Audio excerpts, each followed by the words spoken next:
Hello friends, नमस्कार। आज हम सीखेंगे कुर्ते में जो बाजू लगाते हैं, स्लीव्स लगाते हैं, उसकी मेजरमेंट हम कैसे लें। देखिए, लंबाई की मेजरमेंट तो पहनने वाले के ऊपर डिपेंड करता है कि उन्हें कितनी लंबी बाजू पहननी है।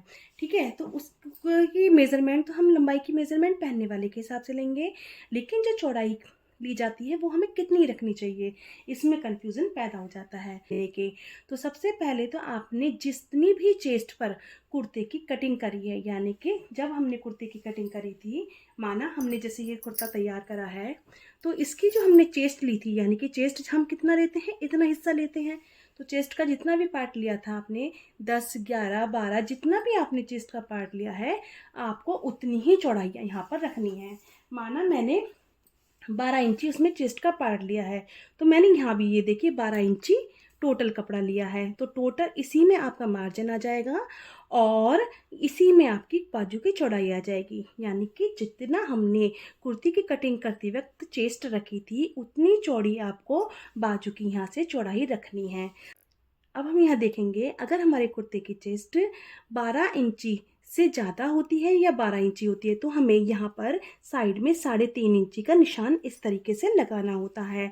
और यदि उससे कम होती है तो हमेशा ही हमें 3 इंची का यहाँ पे निशान लगाना होता है। इस चीज़ का आप विशेष ध्यान रखेंगे। तो हमने यहाँ पर 3 इंची 3.5 इंची पर निशान लगा दिया, क्योंकि हमारी जो चेस्ट है वो 12 इंची उसमें आ रही है। इस निशान को लगाने के बाद में आपने ये निशान लगाया, यहाँ पर आप इसमें इस तरीके से यहाँ पर 1 इंची का निशान लगाएंगे। 1 इंची का निशान लगाने के बाद में अब आपको करना क्या है कि ऊपर वाली साइड में आपको यहाँ पर 3 इंची का टोटल निशान लगा देना है। इस तरीके से 3 इंची का सीधा निशान लगेगा। और इस निशान को लगाने के बाद में आपको यहाँ पर गोलाई करनी है।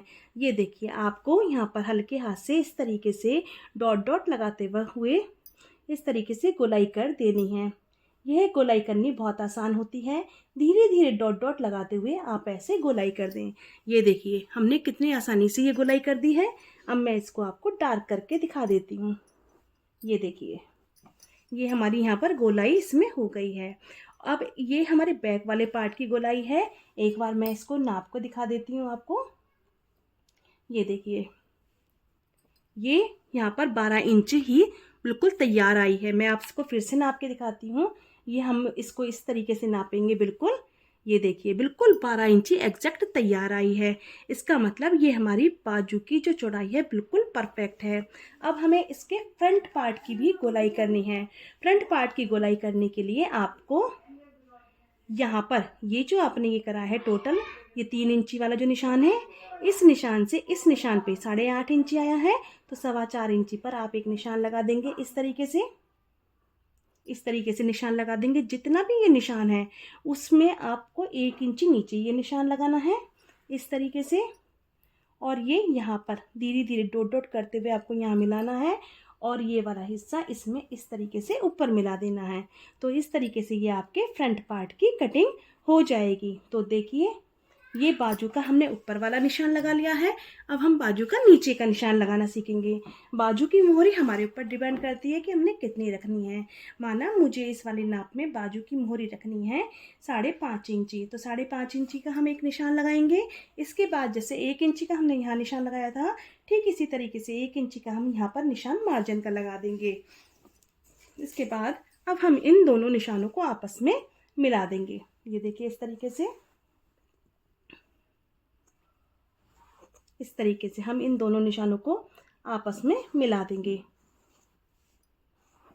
ये देखिए, तो ये स्लीव्स कटिंग का सबसे आसान तरीका है। बिगनर भी इस तरीके से स्लीव्स की कटिंग कर सकते हैं और बहुत परफेक्ट इसमें बाजू बन। तो चलिए दोस्तों, अब हमने मेज़रमेंट लेना तो सीख लिया है। अब हम इसकी कटिंग सीखते हैं। कटिंग करना भी बहुत आसान होता है। जैसे आपने मेज़रमेंट ली है, ठीक उसी तरीके से उन्हीं निशानों के ऊपर एग्जैक्ट आप इसकी कटिंग कर देंगे। अगर आप इस तरीके से बाजू का नाप लेते हैं कुर्ती के बनाते वक्त, तो वो बाजू बहुत परफेक्ट बनती है और उसके आर्म होल में कभी झोल भी नहीं आता है।